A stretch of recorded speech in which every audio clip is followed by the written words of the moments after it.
What is going on, y'all? It is Fargassier. Hopefully, you're having a great wonderful day out there in the wasteland. Friends, my stash box is feeling so much lighter because we just opened up on a previous stream about 300 holiday gifts that we had saved from the last Holiday Scorched event. And with Bethesda and Double 11 adding new plans to these seasonal events, we wanted to save these up and take the chance of potentially getting some new plans. And we did get some new plans. The Holiday Scorched event is coming to July. That's right. Christmas in July is starting July the 23rd at 12 p.m. Eastern and running until August the 6th. Let's get in here and talk about these new plans and a small caveat. Now, as of recording this video on July the 3rd, there is a problem with these plans, but it's not a big problem, you see, because today is July the 3rd and the event doesn't happen until July the 23rd. But as it stands right now, the plans that we got from opening up the holiday gifts, a lot of them are just using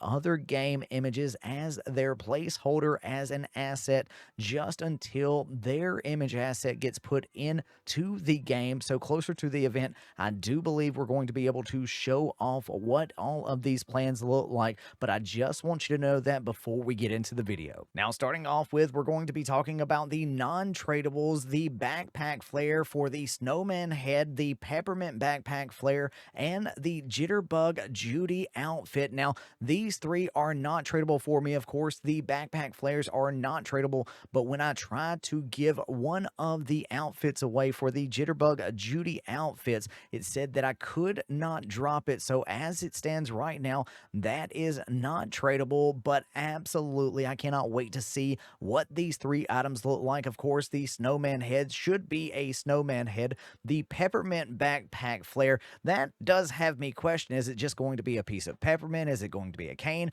What is it actually going to be? And as it stands right now, the Jitterbug Judy outfit is actually using the Drive-In Dolly outfit as its placeholder image asset, so I cannot wait to see what that looks like. Next up, I want to talk about the Atomicset limited handbag backpack. As it stands right now, it's using the Blue Ridge Caravan backpack skin as its placeholder, so we'll have to see later on what this actually looks like. Next up, I want to talk about the laser chainsaw paint. Now, I don't know about you, but if you're like me, my brain instantly goes to a Dr. Evil every time I hear anything about lasers. Throw me a freaking bone here. You're telling me that we don't have sharks with freaking laser beams on their head. What do I even pay you people for? What do we have? Well, I'll tell you what we have as a placeholder. We have a chainsaw using the ghostly grinder paint, and it does show in the first person and third person as the ghostly grinder paint, and I can't wait to see what the art team has come up with the laser chainsaw paint, and maybe finally Dr. Evil can get those sharks with freaking laser beams on their freaking heads. Next up, it looks like we have a new model of a Jurassic creature from way back when, the giant Red Brontosaurus. It looks like Dinky and the other dinosaurs are going to have a friend to play with at their camp. Now, I was only able to put down 3 dinosaurs at this workshop, but hey, who knows how many we're going to be able to put down at our camp in the future. And now, closing out the plans that we were able to confirm that are in the game as it stands right now on July the 3rd is the Plastiform Snowman. This looks absolutely great. It does light up under electricity. And next up, we have the Plastiform Vaultboy elf that is devoid of any light or space-time continuum. Time is a wibbly-wobbly, timey-wimey thing with this elf.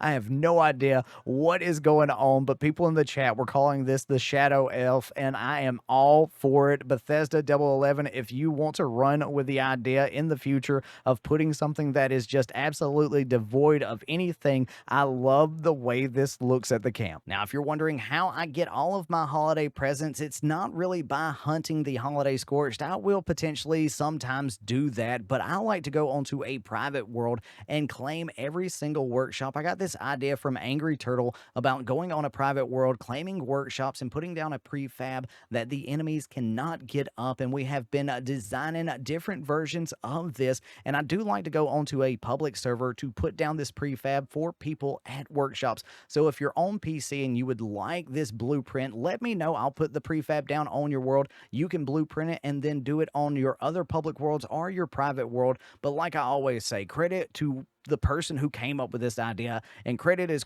where credit is due. Because if I can just learn 10% of what Angry Turtle or what other content creators in the 76 realm have forgotten over the years, I will be absolutely set. But let me know in the comment section below what you are most excited for with these plans for the Holiday Scorched event, whether it be the new ones or the older ones that you may or may not have gotten already. Y'all, thank you so much for taking time out of your busy day to check this video out. And if you want to see that prefab that we're talking about at the Holiday Scorched, check this video out right here. Thanks so much to the channel members for the continued support. Y'all have a great and wonderful day out there in the wasteland. Peace. Love you.